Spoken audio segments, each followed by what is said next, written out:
Now, The Hunt Palmer Show. This is a catastrophe. You are now listening to The Hunt Palmer Show. Brought to you by Renaissance Homes and Pools on 104.5 ESPN Baton Rouge. That's what I wished for when I blew out my candle. Locking down the middle of the day, live from the Mercedes-Benz of Baton Rouge studios. This is Hunt Palmer. The floor is yours. Welcome in. Hunt Palmer coming to you from the Mercedes-Benz of Baton Rouge studio downtown in the capital city on this Wednesday. It means we're brought to you by Renaissance Homes and Pools. Got Jacob back and Cassie Spazzali back there on the ones and twos. Fired up, you're hanging out with us here on 104.5 ESPN Baton Rouge. Brandon Taylor in 15 minutes. Former number 18, member of the 2011 Tiger secondary that was awesome. Tyrann Mathieu was part of that secondary. He stepped away from football yesterday. We'll get Brandon Taylor's reaction to all of that in 15 minutes. It's What If Wednesday. We'll get to that. The Saints on the practice field today. We will certainly get a report on that. I kind of wanted to put that towards the back end of the show to see what comes out from the practice reports as well as the press conferences. So didn't want to rush into anything right now while everything's still kind of matriculating out of lovely Metairie. So we'll get to the Saints in hour number 2. I've got my profile going forward on the position groups at LSU, and today offensive tackle is what we will talk about.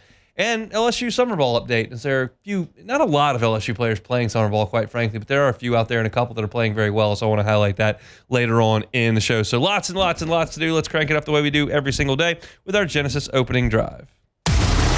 It's time for Hunt's opening drive, presented by Genesis of Baton Rouge. Pretty surprising news last night, at least from my perspective, when Brendan Fairbarn from Fox 44 here in Baton Rouge was out at Southern's first practice yesterday.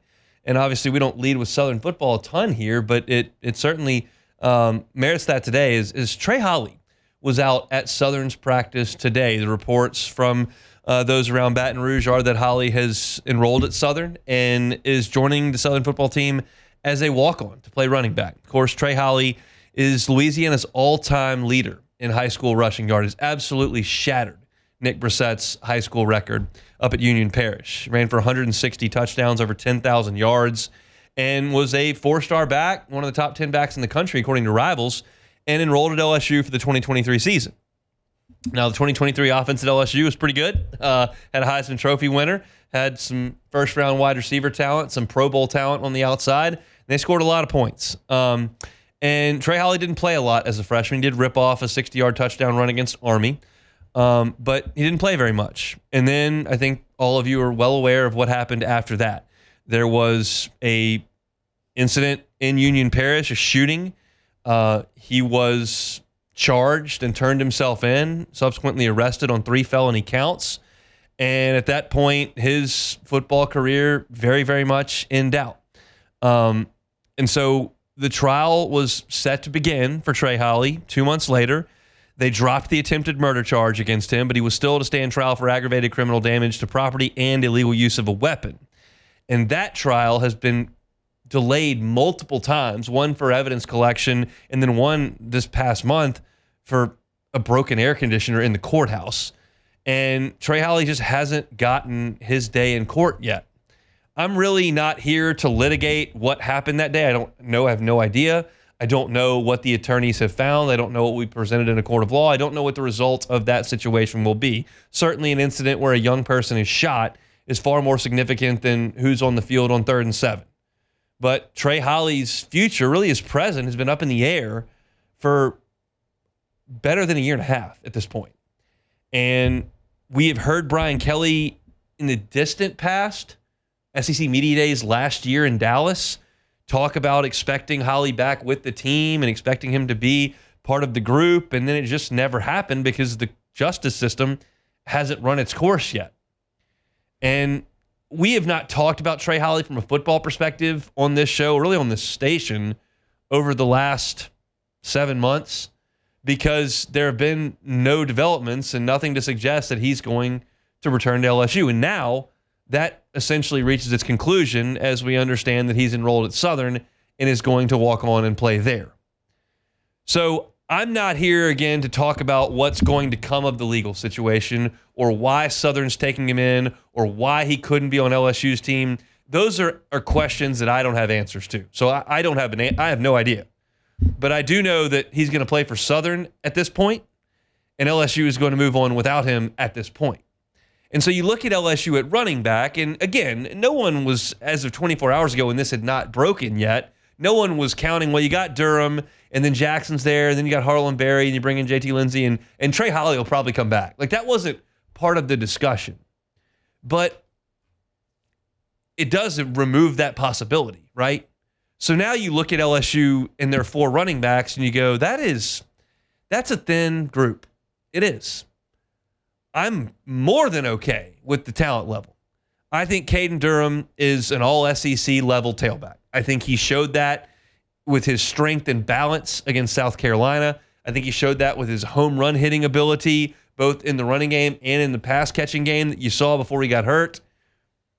I think he is an explosive player that, yes, a little bit undersized from a height perspective, but he's strong, he's fast, he's a home run hitter. I like Caden Durham's talent. I've liked him since I watched him at Duncanville. Like, that dude has some real skills.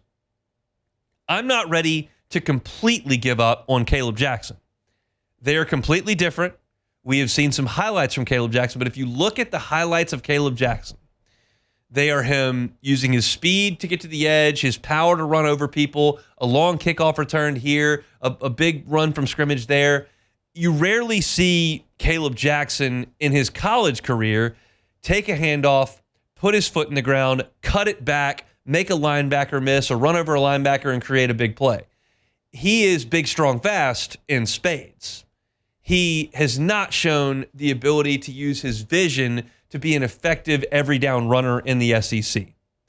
So he hasn't unlocked that potential yet, and you really didn't see a lot of him on the field last year. You saw Caden Durham, you saw Josh Williams. Like, that was essentially what you went with last year. And now you bring in a couple of freshmen. Harlan Berry was here in the spring. JT Lindsey arrived in the fall. And Berry is the number 1 back in the country. And when you hear evaluators talk about Harlan Berry, you hear them mention the name Reggie Bush, and you hear number 1 running back in the country, and you hear 5-star, and then you start to think about Leonard Fournette and what he did, and Darius Geis and what he did, and how they were so quick to the field and so quick to produce, and you go, that guy, boom, that guy can absolutely play. And he may well can. I don't know. I mean, I saw in the spring him catch a pass out in the flat and make like 6 guys miss, because he is incredibly elusive, has dynamic vision, speed, balance, the whole deal. He's not ideal SEC size for a running back. That's not debatable. He is thin. He is slender at this point in his career. So hypothetically, and this is we're having a depth exercise here, okay? Hypothetically, if Durham had to miss 3 weeks, high ankle sprain, can't go. Like, you good with just Caleb Jackson, Harlan Berry, and JT Lindsey, who hasn't had a practice yet? Like, that's a thin group. When you look at some of the best LSU backfields, they were incredibly deep. They had 4 or 5 guys you could go to. I mean, the best example is the 2011 group that started the year basically with Spencer Ware, and you had Alfred Blue, and you had Michael Ford, and you had Kenny Hilliard. Like, you could just go and go and go and go. Terrence McGee was on the back end of that. They didn't really play him a lot, but you had 4 guys that really got time. Ware would hammer away at him early in the game. Ford would take the ball to the edge when a tired defense didn't want to deal with that. Blue was a big physical back that played in the NFL that could hammer you away. And then about midway through the season, it was the Tennessee game of that year. Kenny Hilliard emerged, and he was kind of your best back down the stretch. He was your lead back against Arkansas in the season finale, your lead back against Georgia in the SEC championship game. Like, that's the model.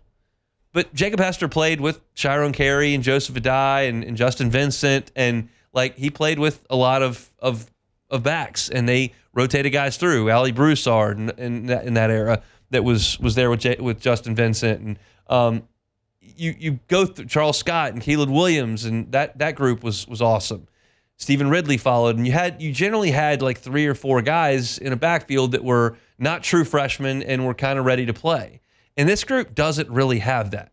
So, like, to me, Holly would have just been a depth piece to add into that. Now he would be a junior.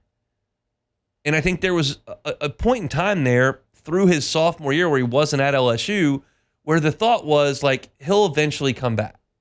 Again, this is not a legal discussion. I don't know what happened. But I'm talking football. And that possibility is gone now. So you look at LSU's running back, and you are one Caden Durham ding away from looking at that group going, this is really thin. And I probably should have brought this up prior to Trey Holly enrolling at Southern and starting his football practice, but it crystallized it for sure. Because I also would not have been completely stunned if I would have stumbled upon news yesterday that said Trey Holly has seen his day in court. He's been proven not guilty. He's enrolling in school in the fall, and he's going to join LSU. And right now, like I think if he did, he'd be really rusty, and he hadn't played in a year and a half, and that's just all kind of stuff you'd have to deal with. But that would have certainly been a nice boost to the running back depth chart, and now that's an impossibility. So I'm good with Caden Durham. I'm not done with Caleb Jackson, and I think Harlan Berry, you get him the ball in the screen game, you get him the ball out of the backfield on third down so he knows where he's supposed to be. Like, yeah, that's a guy that is a quality third back. But he needs to stay the third back. He becomes a second back, all of a sudden, you're just too light on numbers. So, Trey Holly enrolling at Southern, we'll see what comes of his trial. We'll see what comes of his year at Southern, and we'll see what comes of his football future. But for LSU right now, pushing off the dock, we're 1 week and a day away from fall camp starting. You're light at tailback. Like that is a truth. And hopefully they've got an ability to stay healthy at that position. If they do, they'll be fine. If they don't, it could get a little bit dicey there for LSU at the running back spot. That's our Genesis opening drive here on this Wednesday, brought to you by Renaissance Homes and Pools. Looking to get in the pool of your dream. Like, it's hot out there. You come home from work, you're thinking, man, I just can't even go in the backyard. But you could if you had a custom swimming pool to get in. The kids want to spend summer out there, or got grandkids, you want to get them into a swimming pool. Call Joey Blanchard and contact the folks at Renaissance Homes and Pools at builtbyrenaissance.com. They do outdoor kitchens, they do custom swimming pools, and the software that they've got on hand, I've gone through it with Joey, is incredible to look at. You may have an idea of what you want your pool to look like. You may have no idea where to start. Either way, the software is going to allow you to walk through it step by step, to scale, three-dimensional. You can include an outdoor kitchen in it, and you can really see exactly what your situation is going to look like before they ever put a shovel in the ground. And when they do put a shovel in the ground, Joey's going to be there every single step of the way. From the digging, to the laying of the concrete, to the filling of the pool, to the finish, all that, the owner of the company is going to be right there. He's done it for dozens and dozens and dozens of people in the Baton Rouge area. You can be next. Go to builtbyrenaissance.com, builtbyrenaissance.com. We'll come back with Brandon Taylor talking Tyrann Mathieu retirement. That's next. The Hunt Palmer Show. You're listening to The Hunt Palmer Show, brought to you by Renaissance Homes and Pools.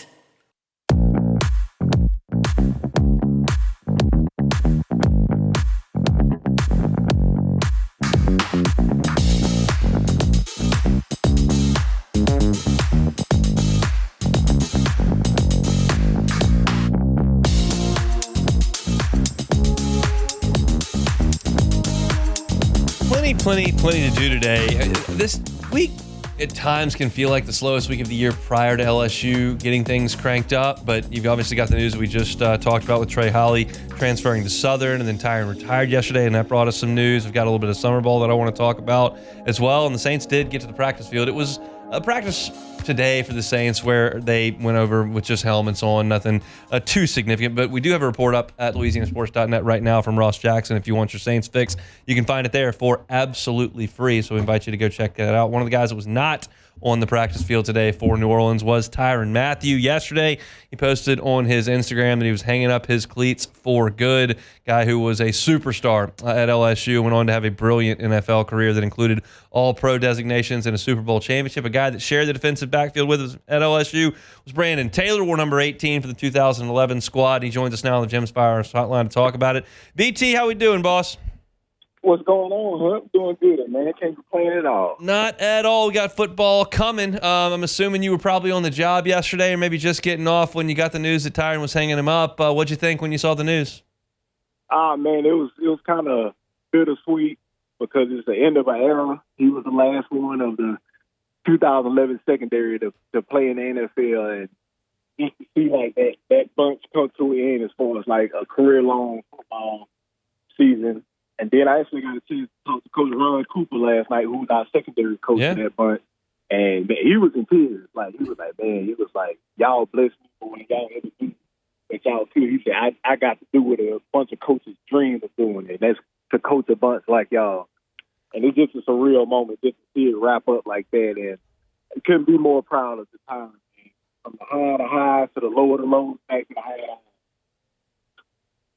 Yeah, man, it was, I talked about it yesterday. It was amazing to watch kind of that journey. I want to go back to the beginning because you were obviously on campus and had been for a couple of years when Tyron showed up. And like, I'm not a scout, but I got to campus and I watched this young cornerback working out. I'm like, well, that guy's probably going to redshirt. He's kind of small and skinny, and they got a lot of like future pros here. And he did not redshirt. He was making plays the first game against North Carolina. When did you know Tyron had something a little bit different? Oh man, it was when actually my sophomore year, the summer going to my junior year, when we offered Tyron, and just seeing him at camp, like we knew we was going to offer that Coach Coop was going to offer Thara Simon, but just because of his height, size, weight, and he played corner. Yeah. But he was like, nah, Brandon, it's another one over there. He said, it's a little light-skinned kid with a bald head. But all the guys from St. Aug, when they come to LSU camp, they would shave their heads off. And I'm like, I'm looking at him, I'm like, oh, he's like, he like it. But, Hunt, when I tell you, the quarterback threw like an out route, and the receiver, he was like 6'2" receiver. He jumped up, and like he tipped out. Tyron jumped with him, and he kept peeking out. And he went up, snatched it out the air, and took it back for a touchdown, pick six. I'm like, yeah, he got it. And then as soon as he stepped on campus, it was play after play after play. And you would think that it's like, okay, like he'll pan out once, like we get into like training camp and the end of training camp and season start. But no, he was just getting the ball rolling at that point. What did he mean to that team in 2011? I mean, obviously the plays are obvious against Oregon. He has to strip and score. And against West Virginia, makes an incredible play before the half. Same thing with Kentucky, Arkansas, Georgia. I mean, what did he mean to that team? Oh, man, you can't put a max on it. Like he was everything. Like for the guys that wanted to play, he was a motivation. For the guys that played on the field with him, you had to compete against him, because if you whiffed on a tackle, if you were delayed or you hesitated, time was there. Like he was there. He was gonna make the play. Like he did not miss tackles, none of that. So you was competing with him, like, and it was a friendly competition, competing against like everybody on that defense, because I mean you could just name drop anybody on that defense you had to compete against them. The DNs, they outran the secondary, so it was like you had to be on your A-point game in order to even get some recognition on the field with Tyron on the field. Because I go out there and get a sack, I'm gonna tackle him. Tyron go out there and get a strip sack, fumble, recover the fumble, score a touchdown, and then go kick the field goal. And it was like, back to the drawing board, BT. We gotta go do something else. And it's just like it was continuous. And he just brought the better athlete out of everybody on that field. And I think a lot of players, when they got to the NFL that played in that secondary, they took a decline once they got to the NFL, because you've never seen a person on the field like that. Let's talk about the Arkansas game. Y'all get behind 14-0 on the fumble that pops up in the air, and Arkansas runs it in for a touchdown. Kind of a stunned stadium. What did that punt return mean? I mean, did you feel like the team was in a little bit of trouble at all, or not? No, at any point in time, I didn't think so. I just think that we just spotted them. The truth be told, because that defense, like, we were gonna give you something, like, to make the game interesting. Like, we had this type of swag and confidence, and we played those mind games with our own offense at practice.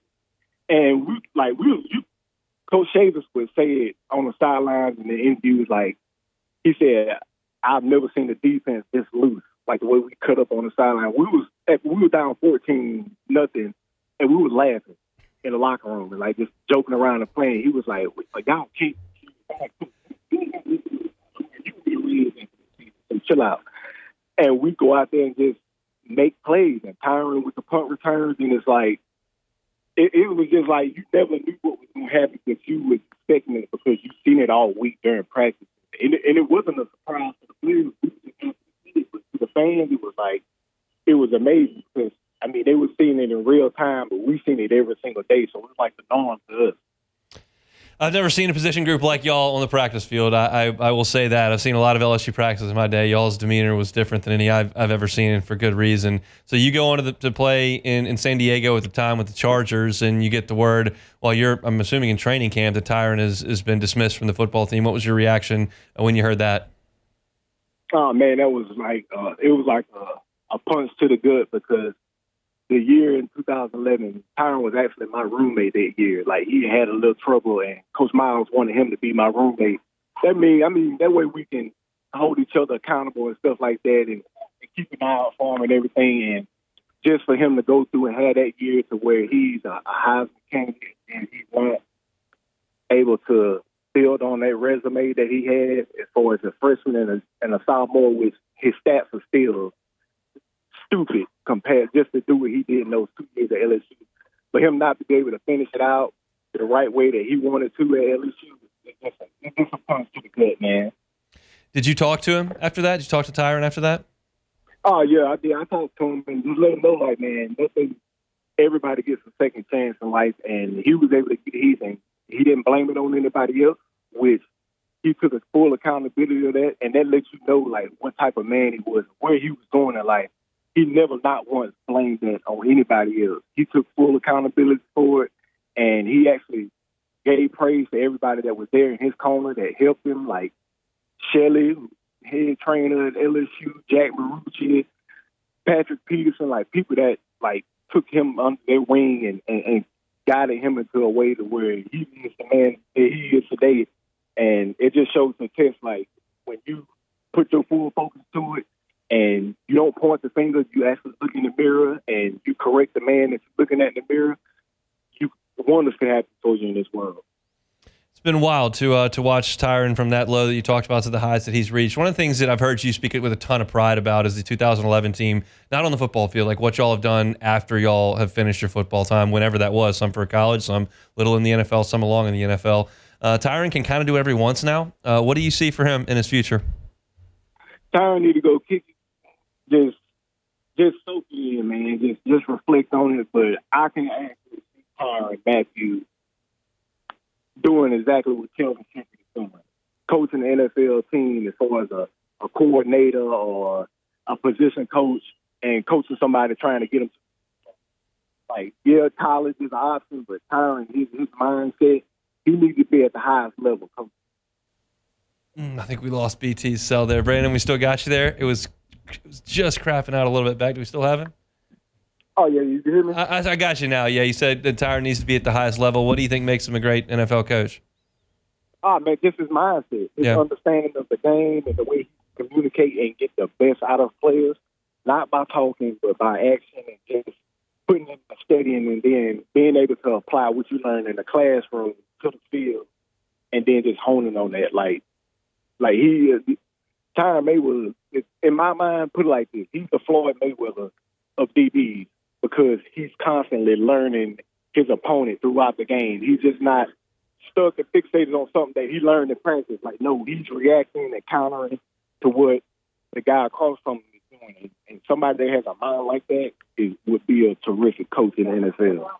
Last one, y'all's 2011 team opened up with Oregon. I know y'all's sights have been set on them all summer into camp. LSU's got kind of the same deal with the big game at Clemson. What's this camp going to be like for those guys with a game that big in the first one? Like this is not the hardest football camp they ever been in their life.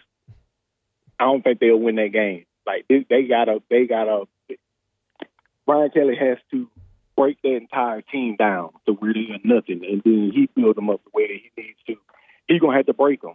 It's gonna be hot. They need to be out there hitting. No fight. Ain't no fight gonna win you no football game, which we seen last year. But I think that we got to go in there and we gotta lay it out on the line. Like you got to pull every card that you can pull to go in there into the generic freaking Death Valley, whatever they call it, and pull out a win against this Clemson team, which I got a kind of a sour taste in my mouth for Dabo Swinney. Just voice like comments he's always made about like transfer portal and all this and that. Like, you got your opinion, but and then everything else with him, like him being a former Alabama player, like it's a lot on the line with this game. Like you got to go in there and handle business. We'll see. I'm sure we'll catch up sometime in fall camp, and we'll see you for the opener, BT. Appreciate some time, man. All right, Hunt, have a good one. Sure will. That's Brandon Taylor, former Tiger, number 18, recounting Tyrann Mathieu. I've done pregame with Brandon for 7 years now, and I didn't know he was Tyrann's roommate in 2011. That makes sense because BT was the leader. He was 18, and obviously Tyrann was teetering there a little bit. And Les Miles said, we got to try to get this guy in line. What's the best way to do it? Put him with Brandon. And obviously it got him through 11, but BT wasn't there to start the 2012 year. He was in San Diego getting ready for training camp, and obviously Tyrann took it one too far. But crazy to think about the immediacy with which Tyrann grew up from that exact moment.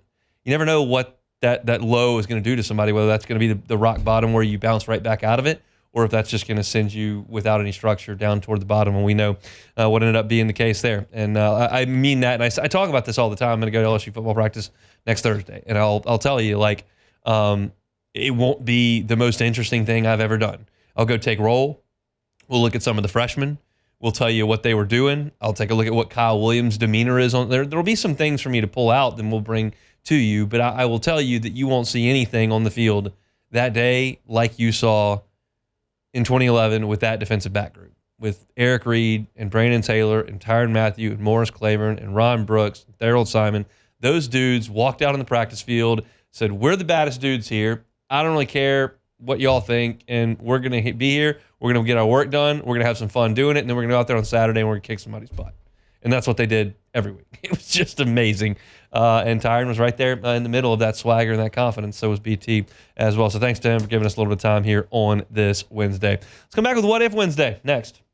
The Hunt Palmer Show. Genesis of Baton Rouge. GenesisofBatonRouge.com is the website. Every car that's on the lot is online at GenesisofBatonRouge.com. Every single new purchase, 10-year, 100,000-mile warranty. Every single new purchase, 3 years of complimentary maintenance. These are as good as you're going to find in the industry. When I say Genesis, you should think luxury. That's what it is. It's a luxury brand of vehicles. When you get behind the wheel and drive it, it's a luxury brand of service. The people you're going to work with are second to none. When I say luxury, don't immediately go, well, I obviously can't afford that. Take a look online at GenesisofBatonRouge.com. Go see them. Airline at Pico, across from Women's Hospital. You won't regret it. It's Genesis of Baton Rouge. Find that entire inventory online at GenesisofBatonRouge.com. This is the Hunt Palmer Show, brought to you by Renaissance Homes and Pools.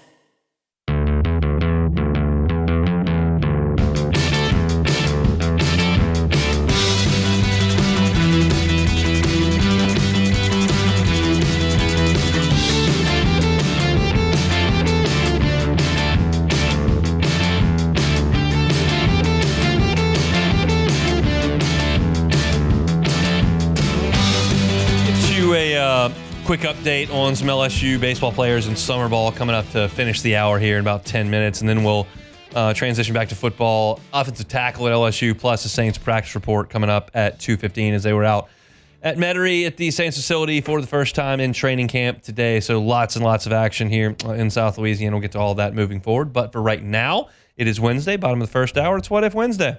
Time, space, reality. It's more than a linear path.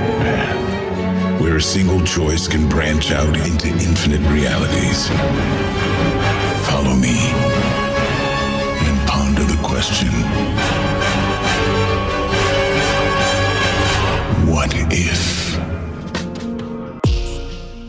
Alrighty, first one. What if LSU had a top 50 rushing offense this season? They'll average 40 a game. I mean, if they're one of the better running teams in the country, then I know that the passing offense is going to come from that, and they'll just be a force. They'll be one of the top 5 offenses in college football. Let's see what LSU, in terms of rushing offense, ranked last year. LSU last year in rushing offense was 107th with 116 yards per game. If they were 50th, top 50, so let's call it 40th, that would be an extra 65 yards a game. I mean, and not even just the yardage that it would create, the ability to keep defenses honest and to force teams to creep up and then have Hilton and Brown and Anderson ready to run by people. Like it would just be and then a quarterback that's very, very capable of making you miss and making it hurt. Like, yeah, they'd be a juggernaut. I'm looking for LSU to be top 75 in the country in rushing this year. They're in the top 50. They've really got something. All right, next one. What if your wife caught you listening to Coldplay? Listening would be no issue. Yeah, I like a few Coldplay songs. Yeah. Sky Full of Stars, wonderful jam there. What else do I know? Something about Yellow. Is that Coldplay too? The song is called Yellow. Yeah, okay, yeah. Okay, it rings a bell. That was something in the back of my brain. Yeah, it's a good song too. I like some Coldplay songs. Just can't go with your employee. Yeah. And have your arm around her when the jumbotron hits. Coldplay is kind of like the Goo Goo Dolls, except they just had way more hits than the Goo Goo I don't Dolls. think so. Yeah. I think the Goo Goo Dolls significantly No, phenomenal. not really. Is there any chance this was a stunt, by the way? The fact that the guy, the CEO of whatever tech company, put a Coldplay lyric in the apology thing he issued. Was that real though? Was it fake? I thought I'm not trying to get to the bottom of it, so it just felt like I never heard of the tech company that he was talking about, so it certainly swept the internet by storm. So that would be a solid move if the marketing company decided to get Coldplay in on the act on that. Yeah. But don't do that, folks. Not a good idea. No, it's not. I have heard some theories about people saying that it could have been staged, but I don't know. It seemed pretty real, but who knows, I guess. But next one, what if Tyrann Mathieu was on the field in the 2012 Alabama game? I mean, that seems like it's his spot to play the nickel and to come down and pick up the running back on the screen pass. I can't promise you that it would have mattered. I would have liked to have the most dynamic defensive player in the country on the field for that game. Yes. Am I 100% confident? It's not like a quarterback where I know it's going to make an appreciable difference. It stands to reason he could have made an appreciable difference. And man, is history a lot different if LSU does win that game. But I can't swear it would have made a difference. Yeah. That play, that Yeldon screen play is going to be burned into my brain forever because I was on the field for it. It was when I was still writing for BBI, and we spent the second half of the fourth quarter, we always went to the sideline. So, that play was right in front of me. The 2013 Traven Durrell against Arkansas was right in front of me. I was on the field for the game of the century in 2011 when Michael Ford stepped out of bounds right in front of me. But that play, it's that awful, I talk about this all the time, it's that awful, awful, awful sound, that dull roar out of the south end zone. Yeah. The whole stadium goes quiet except for that little bitty 4,000 pocket that goes, and it's just the worst sound in the world. All right, next one. What if you had to watch half the stages of the Tour de France or all of the next two live golf events? Man, that's going to be a tough one. That's the worst question I've ever heard. Are naps allowed? Or do I have to watch? You got to watch. You got to watch. I mean, I think I've got to stick to my principles and say you can do anything for a short amount of time and just watch the Tour de France and be completely miserable. I like watching golf, but the principle of that league will not allow me to do it. So I'm going to say I'm going to be miserable and watch the Tour de France. I would much rather watch golf than cycling, clearly. Of course. But I can't watch live on principle, so I'm going to watch people pedal on TV. That's really riveting stuff. Yep, it is. All right, I think that's it. Unless you got some more, I'll check Twitter, but I think that was it. I don't believe so, unless you've got any in the Bayou Ford chat. And I don't think those. What if YouTube? Yeah, we've had some issues with the internet. That is, it's beyond the scope of my purview, or my purview of work, or course and scope of work. I'm not sure what the phraseology I'm looking for there, but it's beyond me there at that point. So appreciate those of you that hit us on Twitter with some. Hunt, I will join you in watching the Tour de France. Well, Greg, don't. I'm not going to be pleasant. I'm not going to be pleasant to be around. I'm not going to feign interest. I'm not going to allow you to explain to me why they have teams in different colored jerseys that are cool. I'm not going to be a good sport about it. I'm just going to be pouty and cranky because I don't want to watch people ride bicycles. That would be generally how my demeanor would be at that point. But that all said, I'm thrilled you like watching it. I don't criticize folks for enjoying their time doing what they want to do. I just don't want to do almost any of it. The things that I like are just crammed into a box about this big, And that's what I like to do. And I don't generally expand my horizons. Big character flaw of mine, not really in a hurry to change it. Yeah. And I was encouraged by the fact that we did that Enneagram test here, and I was a 9 on my number. And it says if you're not passionate about it, you just are not going to get into it. And that's generally true. I will explain it to you. You will not, Greg. You will not explain it to me. I will not listen. I will not care. I will not think it's awesome. But I'm glad you're thrilled with it, and I'm not going to watch Live Golf either. So that's it for the What If Wednesday here on this Wednesday. Brought to you by Renaissance Homes and Pools. When we come back, I dug around on the internet. Summer stats can be a little bit spotty, but I did hammer home on a couple of guys for LSU baseball. I've got a total of 5 here that we'll get into and what they've done this summer. Keep in mind, a lot of LSU's baseball players have not gone off to play this summer. They played all the way through June. They come back to school in August. You're basically just taking July off to hang out, do some cool things. And so a lot of guys are not going out to play, but some have gone out to play, and I'll give you an update on how those guys are doing. Get back to football to start hour number 2. It's a Wednesday edition of The Hunt Palmer Show. The Hunt Palmer Show. You're listening to The Hunt Palmer Show, brought to you by Renaissance Homes and Pools.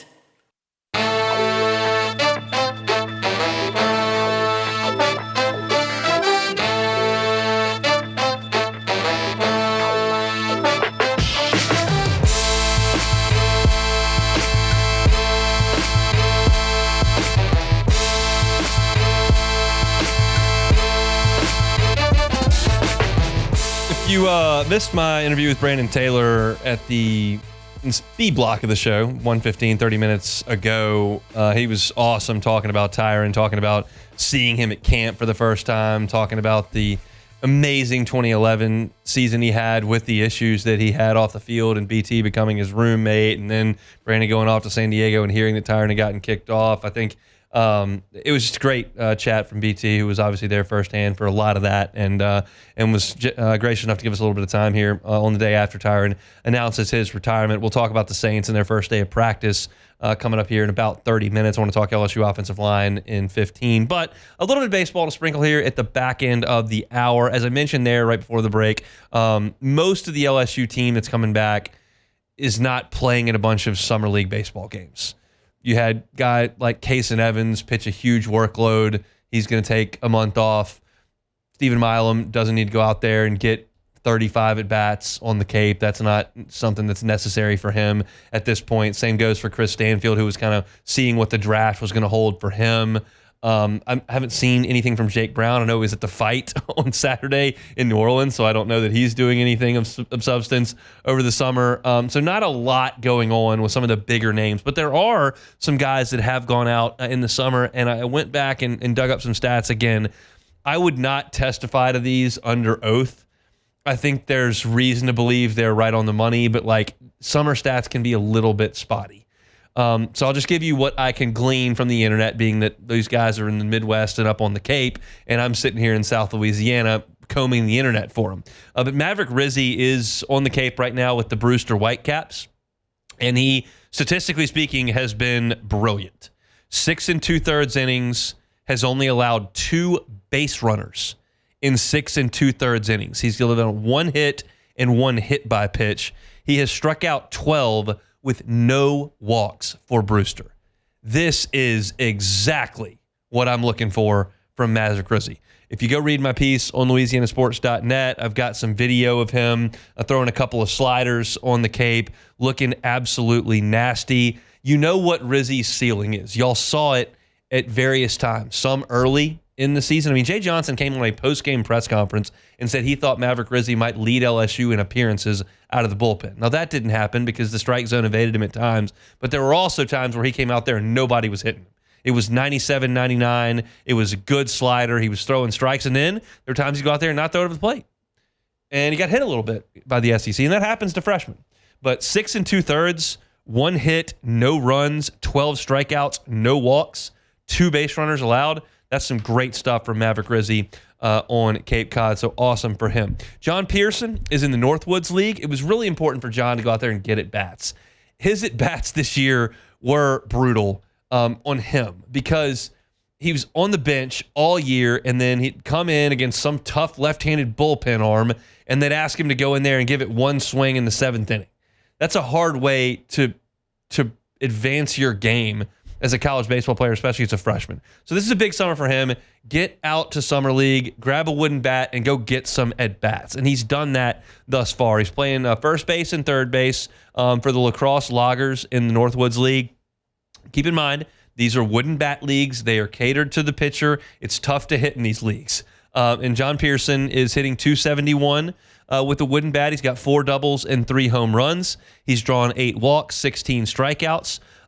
So this is a guy that when he gets back to campus, John Pearson's going to look at his position group, and he's going to see Seth Dardar, and he's going to see Braden Simpson, and he's going to see Trent Caraway, and he's going to see Zach York. I mean, these are guys that are going to come in with the intention of playing out of the transfer portal, not to mention Mason Braun, who comes in the signing class, who's a really good left-handed hitting first baseman. So Pearson's got a lot of competition. So it's good for him to get out there, hitting about .270, showing a little bit of pop with the wooden bat. That's a solid summer thus far for John Pearson. Hopefully he can get another month's worth of at bat there in the Northwoods League.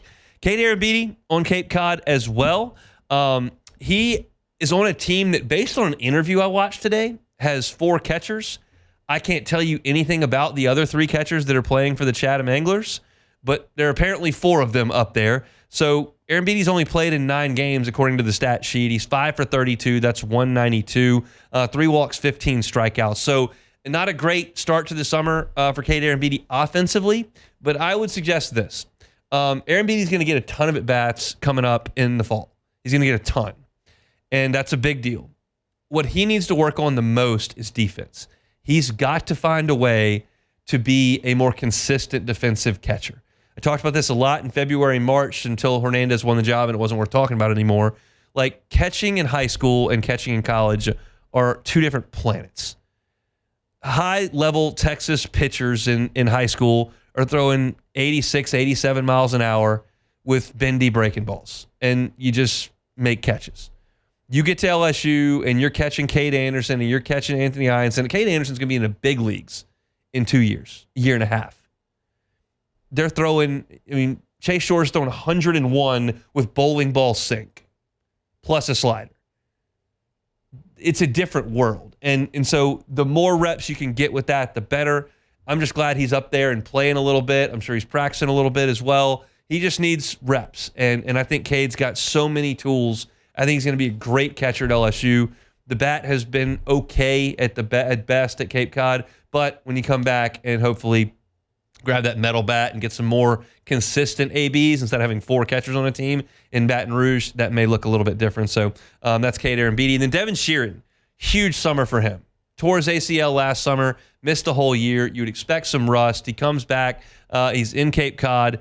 And he's thrown 12 1/3 innings, allowed 11 hits and 6 earned runs. So that's an ERA of about 4.5. He struck out 12 and walked 8. Again, I would expect rust from Sheeran. He did in an outing a couple of weeks ago. It was in late June, about a month ago. Threw 2 1/3 scoreless no-hit relief innings. Struck out 4 in that outing. He's a guy that has big stuff. He had big stuff at Mount St. Mary's. That was evident in the game he pitched against Mississippi State. And I absolutely believe that Devin Sheeran is going to be in the mix to be in the starting rotation.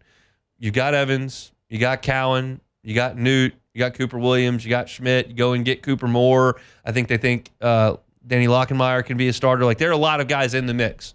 But I think Sheeran is certainly in that mix. And if he's not in the mix and somebody else wins that job, he clearly can go into the bullpen and let it rip at 96, 97 with a good breaking ball. So he's just getting innings, and I think that's a good thing for him.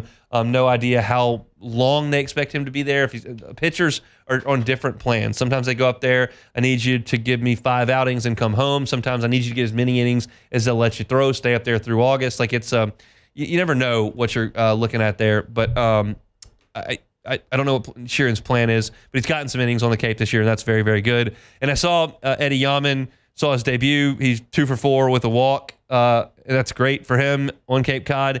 He redshirted, didn't get any at-bats in a game this past year, so he's got his hands full to try to win a job. He's probably behind Arrambide. Then you've got Omar Cerna coming in. as a catcher as well. I think first base can be a very difficult place for him to crack the lineup. But Yaman had a really good year at Dayton 2 years ago, and now on Cape Cod and had a nice debut, and we'll see how many bats he can get up there. So again, not like earth-shattering stuff from the top-tier guys on LSU's lineup. A lot of those guys are not playing this summer, but just an update on some of those guys are looking to this point. So wanted to get that up. If you want to read about it and see some video of some of the guys, I've got that up at louisianasports.net. The tweets are embedded with some highlights of those guys from their summers thus far. All right, we'll shut down hour number 1 here. When we come back, I want to look at LSU's offensive tackles. Big deal. And then we'll get into Saints as they reported this training camp earlier today. So lots to do after Sports Center. We'll pause for national headlines. Back for second hour of a Wednesday edition of the Hunt Palmer Show. The Hunt Palmer Show.